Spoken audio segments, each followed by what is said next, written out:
Japan के prime minister office से tweet आया है कि नॉर्थ कोरिया ने बैलिस्टिक मिसाइल्स लॉन्च कर दिए हैं जापान की तरफ। न्यूज ये है कि नॉर्थ कोरिया ने 10 unidentified ballistic missiles towards the Sea of Japan launch कर दी है। ये मिसाइल दोपहर के 1:20 पर डिटेक्ट हुई थी। क्यों?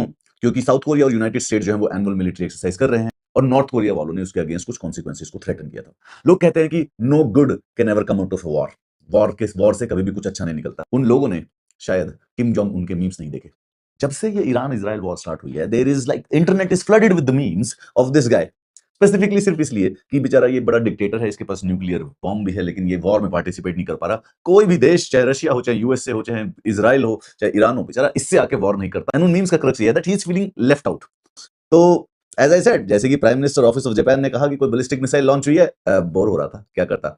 इसकी मीम्स का पर्पस ये है कि वो जो आपने मुन्ना भाई का मीम सुना होगा ना, बहुत तकलीफ होती है जब आप योग्य हो और आपकी लोग योग्यता ना पहुंचाने। कि भाई अगर खामेनी पे अगर आपने अटैक किया क्योंकि वो बहुत बड़ा डिक्टेटर है, तो क्या किम जोंग उन एक डिक्टेटर नहीं हो सकता है? क्या हमारी इज्जत नहीं है कि हमारे ऊपर भी लोग अटैक करें? ट्रंप ऊपर वाले ने दिया, सब कुछ है, मिसाइल्स है, बॉम्ब है, रॉकेट है, बस एक दुश्मन की कमी है, भाई बनेगा क्या? Hilarious memes are going. इसके पास, बेचारे के पास सारे के सारे बड़े बड़े बम हैं, लेकिन कोई इससे लड़ाई करना नहीं चाहता, कोई इससे वॉर करना नहीं चाहता। अब वो पुराने वाला नॉस्टैल्जिया, अब जब बॉल खरीदने के पैसे हैं पर साथ खेलने के लिए कोई दोस्त नहीं बचा है। द टर्न इज दैट कि basically for a war you need an enemy, लेकिन काश ये उसी एनिमी को दोस्त मान लेगा अगर कोई इसके ऊपर अटैक कर दे। बस इसको मौका चाहिए कि कैसे मैं अपने डिक्टेटरशिप वाले बम को यूज कर सकूं, मेरे भी इंटरनेशनल न्यूज बने। किम जोंग उन मिसाइल छोड़ने के बाद वॉचिंग द केओस अनफोल्ड, ये कितना रोली पोली सा, इसे मतलब पैंडा जो होता है ना, वो एकदम कुंफू पैंडा जैसा गोल मोल आदमी है, बेचारा प्यारा सा यार। पता नहीं इसको क्यों इतना डिक्टेटर विक्टेटर बोलते हैं। अभी रिसेंटली इसने अपनी बेटी को अपना सक्सेसर घोषित किया, जो कि मैं मानता हूं कि फेमिनिज्म के लिए बहुत अच्छा स्टेप है।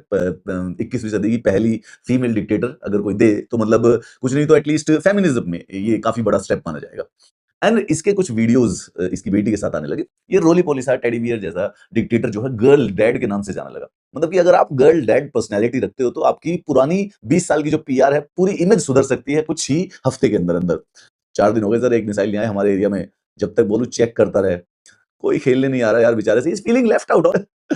किंग जोंग बेचारा खुशी से हो गया कि एक मिसाइल बस नॉर्थ कोरिया में गलती से गिर जाए तो मैं बताऊं सबको, बड़ा इसने मौका ढूंढ लिया है। देखो, लॉन्च वन मिसाइल, खुद को लॉन्च कर दे और इजराइल को ब्लेम कर दे, बस मुझे मौका दे दे, एक बार न्यूक्लियर बम प्रयोग कर लेगा। एक बार चेक करना, किसी ने ये तो नहीं बोला कि मैं छुटका है। And this one is the best one gentleman. उन कंट्रीज को देखो जहां पे मेरे मीम सबसे ज्यादा बन रहे हैं, हम उसके ऊपर अटैक कर देंगे।